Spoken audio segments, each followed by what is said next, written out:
Assalamualaikum warahmatullahi wabarakatuh. Selamat pagi, selamat siang, selamat sore, selamat malam, selamat dunia akhirat, langit dan bumi. Senang sekali saya kembali menjumpai Anda YouTuber yang pintar di channel Imron Kaya Raya. Saya mendoakan kepada YouTuber yang pintar dimanapun Anda berada, umur berapapun, kelamin apapun, agama apapun, suku apapun, tinggal di belahan bumi manapun, agar selalu sehat walafiat, murah rezeki, panjang umur, dan selalu dilindungi oleh Allah Subhanahu wa Ta'ala. Amin ya Rabbal 'Alamin. YouTuber yang pintar, kali ini saya akan berkisah tentang sebuah perjalanan teman saya namanya Pak Asmar di tahun 2007, tentang bagaimana sebenarnya dia gagal panen udang tetapi justru dia bersyukur setelah gagal panen udang. Nah, bagaimana kisahnya sampai akhirnya Pak Asmar itu bersyukur karena gagal panen udang? Inilah videonya dan ikuti sampai tuntas. Jangan lupa like, subscribe, dan share agar Anda tidak ketinggalan dengan informasi-informasi, dengan materi-materi di channel Imron Kaya Raya.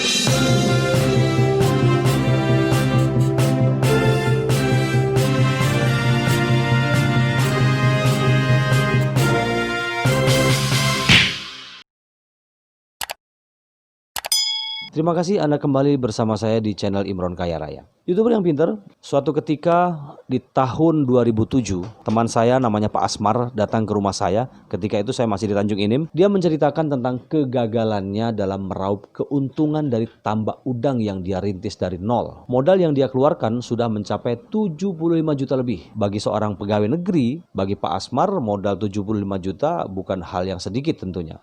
Sebab resiko dari pinjam uang di kantornya, Pak Asmar juga harus rela hidup dalam keterbatasan dengan mengandalkan sisa potongan gaji. Tetapi harapan tinggal harapan. Panen tambak udang yang seharusnya bisa mendatangkan untung sekitar 300 juta seketika raib, habis dan musnah. Semua hasil tambak udang yang diharapkan dapat merubah nasib hidupnya diracun orang. Semua hasil tambak udang yang diharapkan dapat merubah nasib hidupnya justru diracun orang 1 hari menjelang panen. Pak Asmar kali itu hanya bisa memunguti sejumlah udang-udang yang tersisa yang sudah menggelepar. Dari kumpulan sisa-sisa udang itu, kata Pak Asmar, hanya bisa memperoleh hasil 75 juta rupiah dan hanya kembali modal. Jadi tadinya ingin untung tapi justru buntung. Katakanlah tidak buntung tetapi balik modal. Menghadapi persoalan ini betapa stresnya Pak Asmar. Segala sesuatu yang sudah dihitung, segala sesuatu yang sudah dibayangkan akan mendapat keuntungan, amblas, hancur, ambyar. Meskipun Pak Asmar memang tidak depresi, tetapi kerugian itu telah membuatnya terkulai lemas tak berdaya. Dari nada bicaranya dan guratannya yang saya lihat malam itu, Pak Asmar benar-benar menyimpan dendam pada orang-orang yang telah menabur racun di kawasan tambaknya. Suatu hari setelah ia gagal, Pak Asmar membaca sebuah media cetak di Sumatera Selatan, sejumlah pengelola tambak udang menjadi tersangka dalam pengiriman udang ke luar negeri secara ilegal. 3 orang lainnya tewas di tangan perampok setelah memanen udang.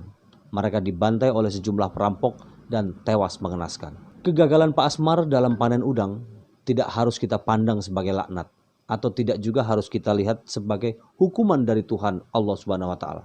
Tetapi sebaliknya, kegagalan Pak Asmar meraup untung 300 juta telah menyelamatkan diri dan keluarga Pak Asmar dari semua peristiwa yang jauh merugikan ketimbang sekedar gagal panen tambak udang. Di sini ada rahasia Tuhan yang semestinya menjadi pelajaran bagi kita dari kasus Pak Asmar.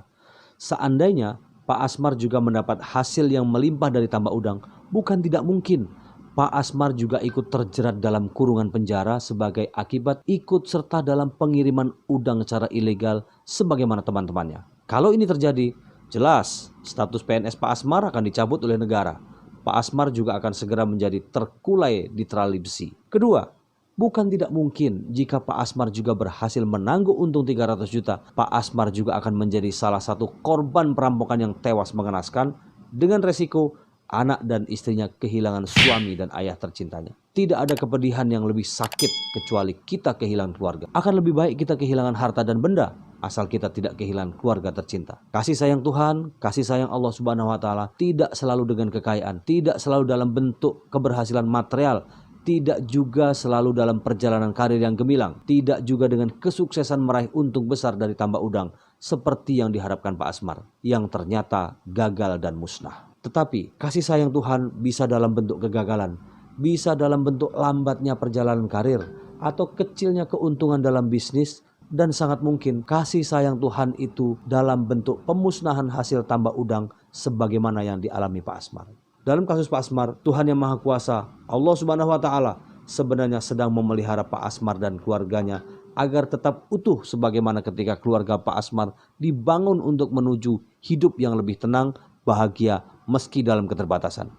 Peristiwa kegagalan, kenyataan yang menyakitkan, dan mungkin putaran nasib yang menyengsarakan hati dalam kehidupan kita tidak harus kita lihat sebagai siksaan atau hukuman. Sehingga dengan ragam peristiwa itu justru akan mengembalikan kita pada kesadaran bahwa kita adalah hamba yang hanya menjalankan tugas, dan tentang hasil dari jerih payah kita bukan milik dan kewenangan kita, tetapi itu adalah Tuhan yang menentukan, Allah Subhanahu wa Ta'ala.